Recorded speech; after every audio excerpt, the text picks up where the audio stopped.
Yes, now the equilibrium condition of the utility approach in the two commodity case, जहाँ पर अब वो दो कमोडिटीज़ को कंज्यूम करते हैं एक्स एंड वाई। ठीक है, अभी मैंने आपको फर्स्ट कमोडिटी केस में एक इक्विलिब्रियम कंडीशन दी थी, है ना। हमने फर्स्ट कमोडिटी केस में इक्विलिब्रियम कंडीशन क्या देखी है, ये देखो, इन वन कमोडिटी जिसमें क्या हो रहा है, सिर्फ एक्स कंज्यूम हो रहा है, उसमें थी जब एम यू एम इक्वल हो जाए किसके, एम यू एक्स और लाइक ऐसे, ये थी आपकी वन कमोडिटी केस की कंडीशन। अगर ऐसे ही मैं बोलूँ वाई के लिए क्या बनेगी, फिर मनी तो सेम ही रहता है ना, मनी चाहे आप वाई पे खर्चो या मनी ने तो एक ही उसकी फॉर्म होती है। तो ये हो गया आपकी वाई के हिसाब से, है ना, 1 एंड 2। अगर मैं ए 1 और 2 लूँ तो फ्रॉम 1 एंड 2 मैं ऐसे लिख सकती हूँ इसको,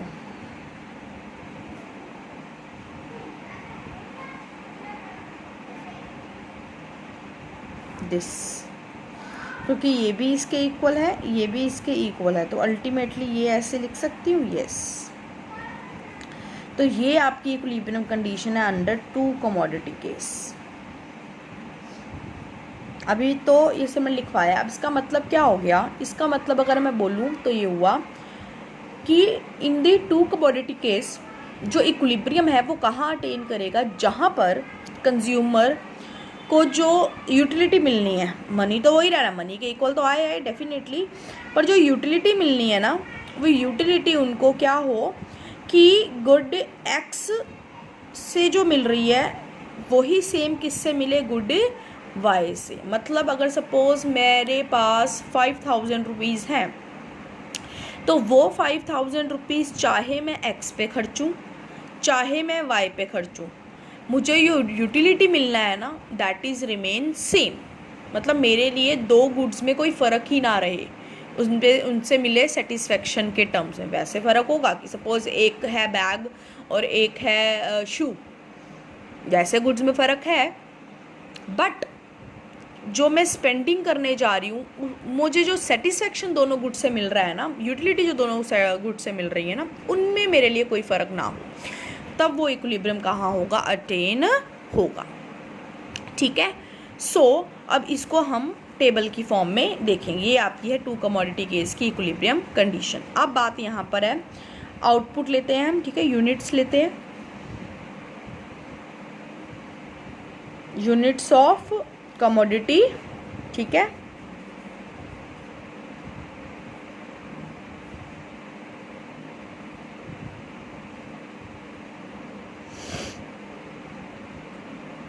ठीक है, M U X and M U Y.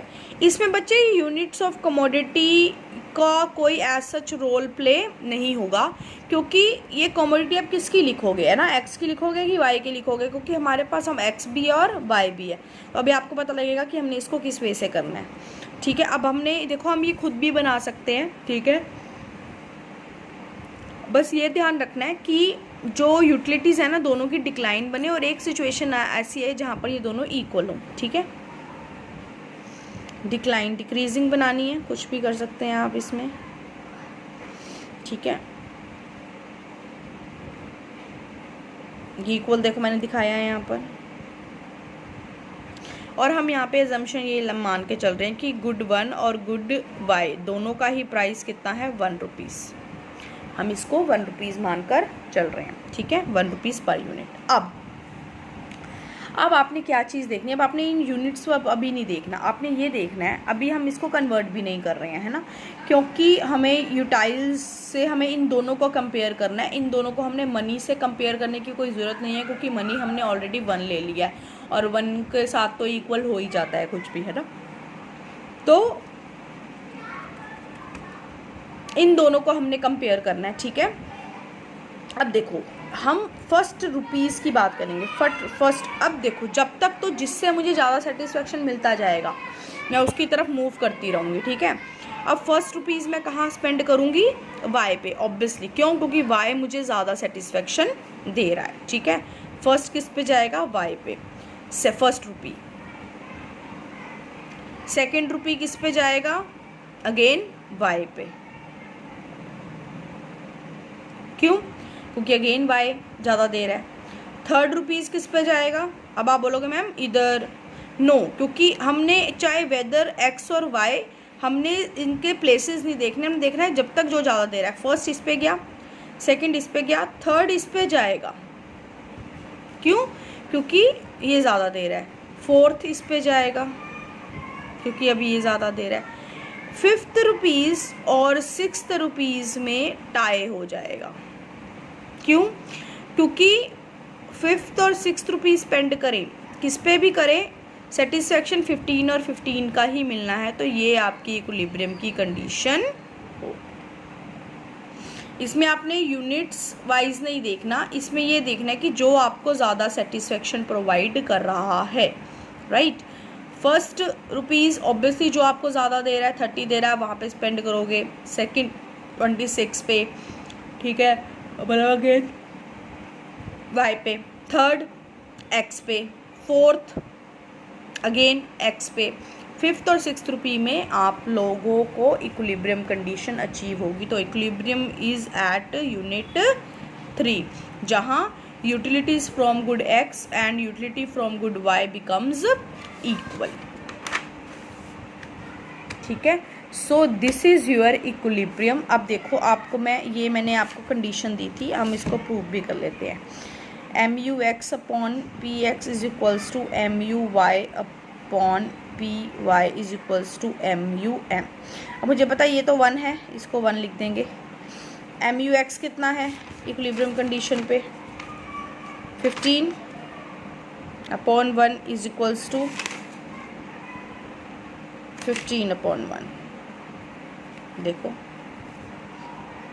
आ गया आपका इक्विलिब्रियम एट 3 यूनिट्स।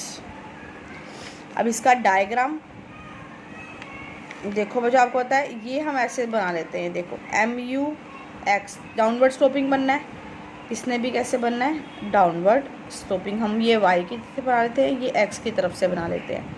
तो ये दोनों ही क्या हो गया हमारा, जहाँ पर ये कट किया ये हमारा हो गया equilibrium under the 2 commodity case. With that your syllabus is completed.